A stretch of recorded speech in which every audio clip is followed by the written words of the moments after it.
अऊज़ुबिल्लाहिमिनश्शैतानिर्रजीम बिस्मिल्लाहिर्रहमानिर्रहीम अस्सलामुअलैकुम। मेरा नाम है हेरा तहरीम और आज हम जानेंगे ख्वाब में शेर देखने की मुख्तलिफ़ ताबीरों के बारे में। तो अगर आप ख्वाब में शेर देखने की किसी ताबीर के बारे में जानना चाहते हैं तो काइंडली इस वीडियो को आखिर तक लाजमी देखिए।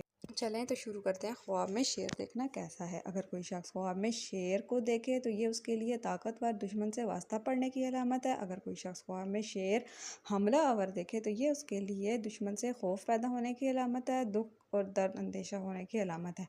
अगर कोई शख्स ख्वाब में शेर को हलाक करता हुआ देखे तो ये उसके लिए दुश्मन से बेखौफ होने की अलामत है, बेफिक्री पाने की अलामत है और राहत हासिल करने की अलामत है।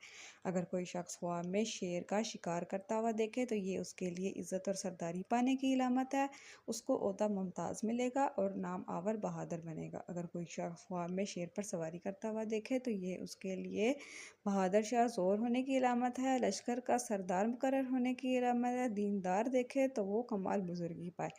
अगर कोई शख्स ख्वाब में शेर को अपने ताबे देखे तो ये उसके लिए अक्लमंदी, दाना और बुजुर्ग कौम होने की अलामत है और वो इज़्ज़त और शोहरत पाएगा और वो नामवर हो जाएगा। अगर आप ख्वाब में शेर की किसी और सूरत के बारे में जानना चाहते हैं तो काइंडली हमें कमेंट सेक्शन में ज़रूर बताइएगा।